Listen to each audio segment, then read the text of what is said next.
So after all the excitement from ages ago in regards to the 10th Specialist character, I mean, obviously we knew this 10th Specialist character was going to be coming about, but when we actually started finding out roughly the rough date when he was going to be coming about, who he actually is, and along with his actual specialist ability as well, everybody's getting quite excited, something a little bit added extra into the game. Now, we were expecting this 10th Specialist character, Blackjack, to actually appear around about DLC 2 time. Now, that hasn't actually materialized. Now, there's a good chance that either the information was wrong, but personally for me, I really believe that Activision probably backtracked on the way that they were actually going to be handling this particular character, because there was some leaked information in regards to the fact that he was meant to be coming in supply drops. Now, as soon as that actually came about, all the big YouTubers, everybody else took to voicing their concerns, you know, giving a hell of a lot of hate, kind of what they've been doing with Infinity Warfare at the moment, and I'm sure Activision knew about it loud and clear. So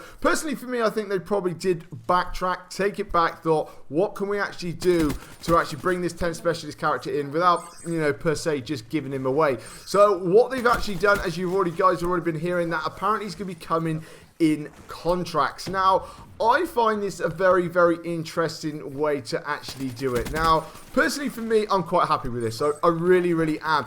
But the only two concerns that I have about this particular thing is because, one, he does come in contracts, but in number two, also, you only have him for a limited time as well. So, we've got certain people that absolutely, you know, they live on the game. They've got plenty of time. Let's say like the bigger YouTubers who are like full-time, can play this game 24 hours a day, 7 days a week, as much as they possibly want. But also, they've got to make this readily available for the casual gamer as well. There's a lot of people like myself, okay, I like to make videos and stuff like that, but I only have a few hours in the evenings pretty much to be able to do anything else that I want to do. So even like the 75 wins to actually get one of the bribe weapons, which I think is another fantastic idea with your 10 rare supply drops, you know, that takes me a little bit of time, because in between trying to make videos, trying to do gameplays and stuff, I don't have really that much time. There's a lot of people out there who work, got children, you know, got other hobbies, other interests as well, and that takes up a lot of the time, especially when you're constantly on the worst side. I understand that free-for-all is the best way to actually earn it faster if you can obviously finish in the top 3, but not a lot of people really want to play free-for-all. They want to play other particular games. So, you know, in that regards to that, it takes some people a long time to actually earn it. So the way that I'm hoping that Activision are going to be looking at it is the fact that, you know, with these particular contracts, is one, how fast you can actually earn it and how you're actually going to earn it, and whether or not they actually switch it up from week to week. Say like for the first week you have to go and get, say, like 100 kills or something to actually earn it, and then the following week it's going to be like 20 wins. You know, maybe they might mix it up. That would be a lot more interesting that way, instead of just doing the same thing over and over again.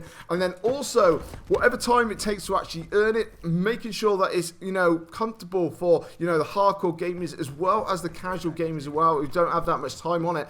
But also in regards to how long you can actually use him. I mean, is it going to be like a gameplay thing? So say like you jump in and you're right at the end of the game, say you got like about a minute to go and you're pretty much on the losing side. Now, does that count as actually using him if you don't actually get to use him in the game? Do you know what I mean? Does that count as a timer or stuff like that? So I'm hoping that they're going to be working that kind of thing out as well, that, you know, you're not going to run into loads of crap lobbies. You're going to jump in right into the end of every game, and then you're thinking, hang on a minute, I've just lost half the time, I ain't even got half the chance to actually use him. So I'm hoping that, you know, that they're thinking about all these kind of things as well, trying to, you know, incorporate it so that it works for the hardcore gamers as well as the casual gamers as well.